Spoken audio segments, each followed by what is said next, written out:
Some of you may already know, spatial computing is the concept of putting data or images or programs in your physical space. So in this era of spatial computing, screens will still be your home base, but spatial computing will allow us to work and present and collaborate using 360 degrees around us. So there's a lot of drama in the news right now around spatial computing and how is the Apple Vision Pro dead? And anybody who's really paying attention knows that could not be farther from the truth. Apple has invested in this lane and continues to invest in it. There are a few very interesting use cases for spatial computing, starting from some things that you can implement into your work and what you do that don't even require an Apple Vision Pro. But we'll go up the list into some more advanced use cases that you can use to really improve your workflow and your business. So the first thing that I'm just starting to get hip to are spatial presentations. Keynote, which is Apple's native presentation creator, similar to PowerPoint, now supports 3D images. So as a professor, instead of just having flat PowerPoints, I can now use 3D images of things like hearts, cells, and so forth and so on, which is honestly a game changer. The reality is that the things that used to really wow us, like the presentations and the animations and transitions, are becoming stale, they're becoming old.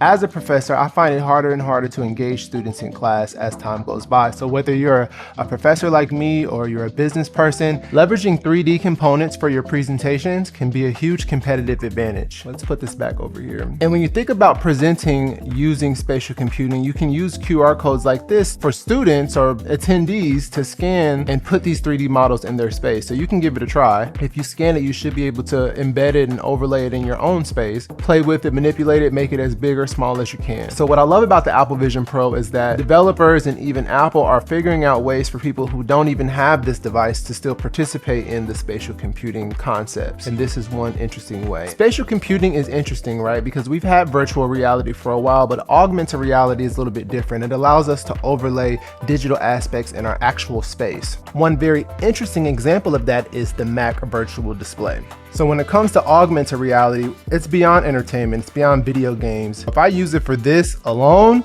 it is I would say a worthy investment, but obviously I use it for so much more. So these honestly are more basic use cases for the Apple Vision Pro and spatial computing in general. So fundamentally, it can improve anybody's presentation skills, whether you're a university or even K-12 student and you're doing presentations and you want to level it up a little bit. Whether you're a teacher and you want to engage your students using 3D models and 3D presentations. Sometimes when I'm presenting to students, I'll screen share similar to how I'm doing now, and I'll toggle between a presentation like this and hands-on examples and 3D models and 3D animations, which just makes for a much more exciting experience.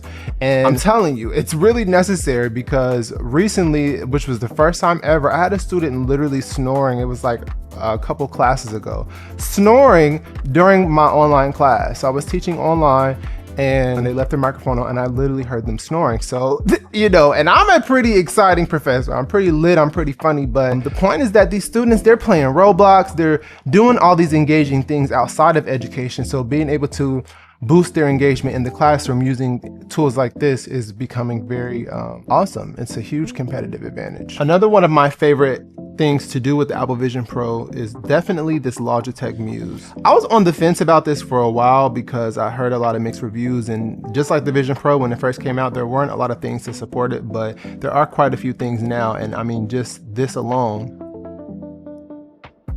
I can now interact with presentations in a way that's super dope. So outside of these basic use cases that we just discussed, right? The use cases that I already mentioned would be useful for anybody. Like anybody could get the Vision Pro and up their presentation game, screen share the way I'm doing here.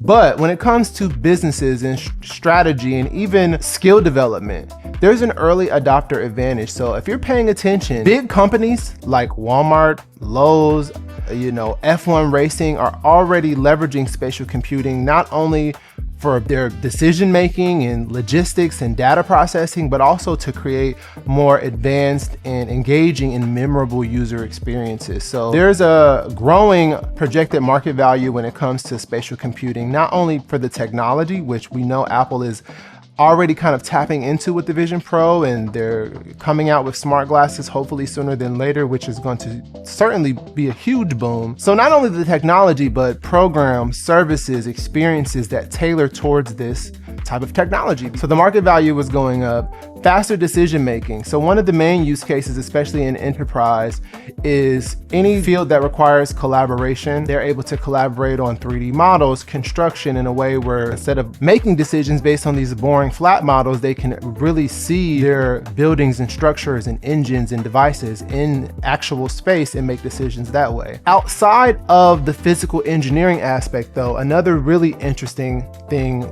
is data projection, which is something that I'm really interested in learning more about. The idea of, instead of looking at flat charts, to be able to look at data visualizations in the three-dimensional space is something that could really be something that certainly would improve decision making and be a huge benefit for businesses as well. Cost reduction. So we already talked about like prototyping, anybody that's in like the physical R&D space. Digital twins. Digital twins, I have to do a whole other video on digital twins. It's a very interesting concept where you can create a digital replica of your physical space. It's already being used in supply chain management, and the idea is that you can link data from a physical plant or factory to this digital twin, and the digital twin will behave like the actual factory. I even saw recently that they're using digital twins in hospitals, a data digital twin, so they can run simulations on if they have a security breach, how they can secure data so that a security breach in one area doesn't affect all the other areas of the patient information, et cetera, et cetera. But digital twins is something that's already being used, again, at the highest level. And the great thing about spatial computing becoming more accessible, it's going to democratize a lot of these benefits that are already being used by these huge companies for smaller entrepreneurs, startups, et cetera. And the inflection point, this one is definitely debatable. I mean, some would say we're already in the inflection point because we have things like the Apple Vision Pro, which again,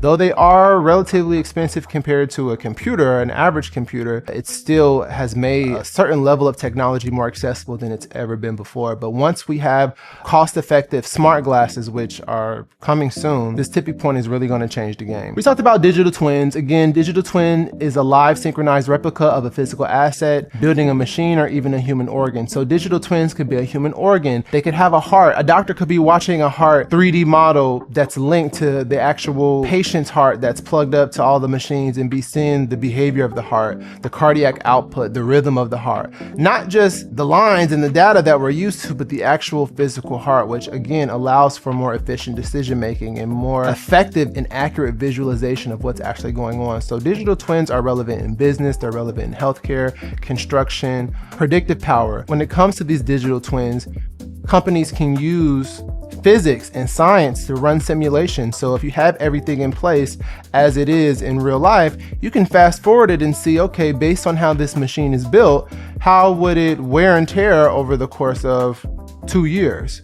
And instead of having to actually wait 2 years, you can do that in 20 minutes. So the predictive power of digital twins is a really interesting concept. I even saw an example of how, I think it might have been F1 or one of the race car companies, they use a digital twin of their facility in conjunction with AI to simulate, okay, if there was an emergency, let's say a fire or something else, they used AI in conjunction with the digital twin to predict how the crowds would behave and thus create a more safe layout for their crowds.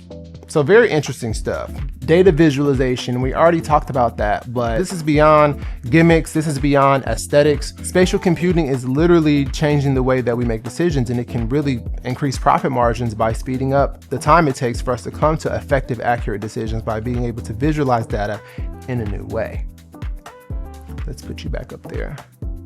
Construction, engineering, building it right the first time. We kind of already talked about this, but spatial computing eliminates the most costly problem in construction. The gap between, I'm just having too much fun with my stylist. The gap between blueprint and reality. Let's make that a little bit more pretty. The gap between blueprint and reality. There are quite a few apps already that serve in this area that are helping companies to create prototypes for their buildings and construction projects for their cars. So a project that I'm working on that I'm really excited about is the Teaching Kitchen. So we're working on what I call a culinary nutrition STEAM lab, and it's a lab space for K-12 students to explore not only nutrition, but spatial computing. So we're using spatial computing to engage them. We're also teaching them the fundamentals of spatial computing to give them a competitive advantage, because by 2030, I mean, spatial computing, AR is going to be everywhere. We're gonna have little small glasses that do probably a lot of what the Vision Pro does.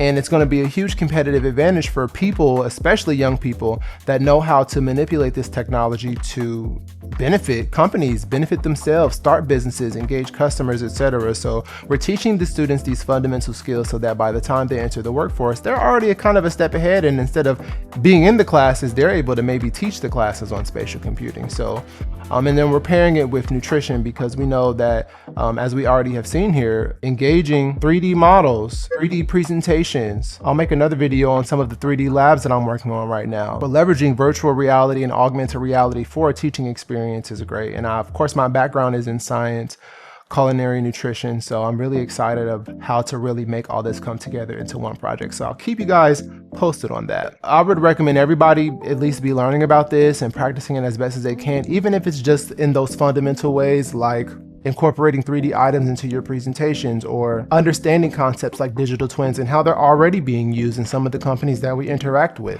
Hopefully this video was useful and you learned a little bit of something about spatial computing that you didn't already know. There will definitely be more. I look forward to keeping you guys up to date on the new developments, not only in education, but in business, and how spatial computing can improve your workflow and improve your business. So with that said, this is Isaac Floyd with Spatial Apex, and I'll see you in the next video.